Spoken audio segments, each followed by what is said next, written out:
కర్నూలు హైదరాబాద్ దగ్గర, ఇంకో పక్క చెన్నైకి దగ్గరగా సత్యవేడు ఉంటుంది, చిత్తూరు జిల్లా ఉంటుంది. ఈ గాని ఉపయోగించుకుంటే ఎక్కడికో వెళ్లిపోతాం. నేను ఆ రోజు ఆలోచించాను, ఇంకో పక్క ఏదైతే రోడ్లు మౌలిక సదుపాయాలు, ఈరోజు ఈ రోడ్లు ఉన్నాయి. ఒకప్పుడు మీ ఊరికి రావాలంటే రోడ్డు కూడా సరిగా ఉండేది కాదు. ఈ రోజు మీరు చూస్తున్నారు, నేషనల్ హైవేస్ వచ్చాయి, విమానాశ్రయాలు వచ్చాయి. ఈ రోజు మీరు చూస్తే ఇక్కడే కర్నూలుకి ఓర్వకల్లో విమానాశ్రయం కట్టాం, కడప విమానాశ్రయాన్ని రన్వే పెంచాం, తిరుపతి ఇంటర్నేషనల్ ఎయిర్పోర్ట్ చేశాం. ఇవన్నీ చేసిన పార్టీ తెలుగుదేశం పార్టీ అని మరొక్కసారి మీ అందరికీ తెలియజేస్తున్నా. ఇంకో పక్క ఇరిగేషన్ మీరు ఒకసారి చూస్తే, నేను వచ్చిన తర్వాత ముచ్చుమర్రి, సిద్ధాపురం, పులకుర్తి, గోరకల్లు ఇవన్నీ పూర్తి చేశాం. పులికనుమ అవుగు టన్నులు పూర్తి చేశాం. అలగనూరు నీళ్లు లీక్ అవుతున్నాయి, దానికి కావాల్సింది 2 కోట్లు ఇస్తే ఆ నీళ్లు నిలిచేది. 5 ఏళ్లు అయింది, ఆ 2 కోట్లు ఇవ్వలేక అది 20 కోట్లు అయింది. నీళ్లు నిలిపే పరిస్థితి లేదు. అది అసమర్థ పాలన. తెలుగుదేశం వస్తానే 1 సంవత్సరంలో లేకపోతే 6 నెలల్లో అలగనూరు రిపేర్ చేసే బాధ్యత తెలుగుదేశం పార్టీ తీసుకుంటాం. నేను అడుగుతున్నా, ఈరోజు మొన్నే ఇరిగేషన్ కోసం వచ్చాను. సాగునీటి ప్రాజెక్టులన్నీ కూడా ఇక్కడే కర్నూలు నుంచి ప్రారంభించాను, నందికొట్కూరు నుంచి. అక్కడి నుంచి శ్రీకాకుళం వరకు వెళ్ళాను. నేను చిత్తూరుకి వెళ్ళాను. అంగళ్ళ దగ్గర నేను ఎన్ఎస్జీ ప్రొటెక్టివ్ వీళ్ళందరూ ఉంటారు, వాళ్ళందరూ ఉన్నారు. దారిగాచి నా మీదనే దాడి చేయడానికి వచ్చారు. ఇదేంటని అన్యాయం అడిగితే 307 అంటే అటెంప్ట్ టు మర్డర్, నేనేదో వీళ్ళందరినీ పెట్టుకొని చంపడానికి పోయానని నా మీదనే 307 కేసు పెట్టారంటే, తమ్ముళ్ళు మీరు ఒక్కసారి ఆలోచించండి. నేనే లెక్క లేకపోతే మీరు ఒక లెక్క అని మిమ్మల్ని అడుగుతున్నా. ఒక మదమెక్కిన వ్యక్తి అహంభావంతో ఇంకా దిక్కు తెలియకుండా అధికారం వచ్చిందని అసలే కోతి, ఆ పైన కళ్ళు దాగింది, ఆ పైన ముళ్ళు కొట్టింది. ఇంకా చూడు దాని కథ ఆడతాది.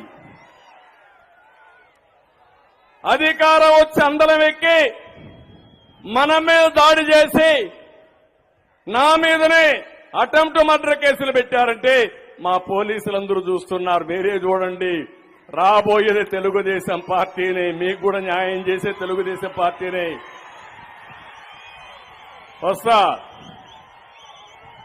నేను అడుగుతున్నా, ఈ జగన్మోహన్ రెడ్డి రాయలసీమకు ఒక్క ప్రాజెక్టు కట్టాడా అని మిమ్మల్ని అడుగుతున్నా. చెప్పే ధైర్యం వైఎస్ఆర్ కాంగ్రెస్ కుందా అని మిమ్మల్ని అడుగుతున్నా.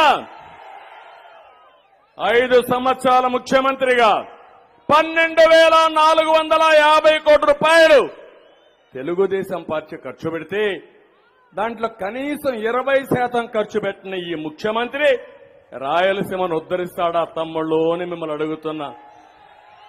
నమ్మకం ఉందా అని మిమ్మల్ని అడుగుతున్నా. ఇలాంటి వ్యక్తుల్ని క్షమించాలని మిమ్మల్ని అడుగుతున్నా. జగన్మోహన్ రెడ్డి రాయలసీమ ద్రోహి అవునా కాదా అని మిమ్మల్ని అడుగుతున్నా. ఈసారి నీళ్లు వచ్చాయా? మీకు వచ్చాయా నీళ్లు? నేనుంటే నీళ్లు రాకుండా ఉండే పరిస్థితి ఉందా అని మిమ్మల్ని అడుగుతున్నా. అదే మన దూరదృష్టి. నేనేం ఆలోచించాను, ఇమ్మీడియట్ గా ముఖ్యమంత్రి అయిన రోజునే రాయలసీమకు నీళ్లు తేవాలని ముచ్చుమర్రి లిఫ్ట్ ఇరిగేషన్లు ఫైనలైజ్ చేశాను. దానివల్ల నీళ్లు కిందికి పోయినా ఆ నీళ్లని లిఫ్ట్ చేసే అవకాశాన్ని కల్పించిన పార్టీ తెలుగుదేశం పార్టీ. ఇంతేకాదు, శ్రీశైలంలో నీళ్లు పొదుపు చేయాలని కృష్ణా డెల్టాకి పట్టసీమ ద్వారా గోదావరి నీళ్లు 120 టీఎంసీ నీళ్లు తీసుకొచ్చాం. ఆ 120 టీఎంసీ నీళ్లు ఎక్కడ పెట్టామంటే శ్రీశైలంలో పెట్టాం. ఆ నీళ్లు ఎవరికి ఇచ్చామంటే రాయలసీమకి ఇచ్చాం. అదే నేను ముఖ్యమంత్రిగా ఉండుంటే అప్పటికే టెండర్లు పిలిచాను. గోదావరి నీళ్లు నాగార్ సాగర్ రైట్ మెయిన్ కెనాల్కి తీసుకురావాలని 250 టీఎంసీ నీళ్లు అక్కడ తెచ్చేవాళ్ళం. అక్కడ నీళ్లు ఇచ్చేవాళ్ళం. ఆ నీళ్లు కూడా శ్రీశైలం ఉండేటివి. అంటే దగ్గర దగ్గర 350 టీఎంసీ నీళ్లు రాయలసీమకి ఇవ్వాలని నా కళ, నా ఆలోచన. అది వచ్చుంటే కరువు అనే మాట ఉండేది కాదు. ఆ తర్వాత ఆలోచించాను, గోదావరి నీళ్లు నేరుగా నాగార్ సాగర్ దగ్గర తీసుకొచ్చి అక్కడి నుంచి నల్లమలై అడవుల్లో ఒక టన్నల్ కొట్టి నేరుగా బనకచెర్లకు తీసుకురావాలనేది నా ఆలోచన. అది నా దూరదృష్టి. గోదావరి నీళ్లు బనకచెర్ల గేట్వే ఆఫ్ రాయలసీమ. అక్కడి నుంచి అందరినీవాకు పోతాయి, తెలుగు గంగ పోతుంది, ఎస్ఆర్బీసీకి పోతుంది, కేసీ కెనాల్కి పోతుంది, రాయలసీమ సస్యశ్యామలం అవుతుంది. అది నా కళని మీ అందరికీ తెలియజేస్తున్నా. ఈ ఆలోచన ఈ ముఖ్యమంత్రికి ఉందా అని మిమ్మల్ని అడుగుతున్నా. నీళ్లొస్తే బంగారు పండిస్తారా లేదా అని మిమ్మల్ని అడుగుతున్నా. అక్కడి నుంచి మొత్తం నాశనం చేసే పరిస్థితి వచ్చాడు. ఆ రోజు నేను ఒకే మాట చెప్పాను రాయలసీమ రైతాంగానికి. మీ అందరిని నేను కోరింది, మామూలు పంటలు వేయద్దండి, పళ్ళ తోటలకు వెళ్ళండి, కూరగాయలకు వెళ్ళండి. ఎకరాకు 2 లక్షలు 3 లక్షలు సంపాదించే శక్తి మా రాయలసీమ రైతాంగానికి ఉందని నేను చెప్పా. మీరు వేశారు, రకరకాల పంటలు వేశారు. నేను దానికి తోడుగా డ్రిప్ ఇరిగేషన్ ఇచ్చా. జ్ఞాపకం తెచ్చుకోండి, రాయలసీమకి 90% సబ్సిడీతో డ్రిప్ ఇరిగేషన్ ఇచ్చిన పార్టీ తెలుగుదేశం పార్టీ.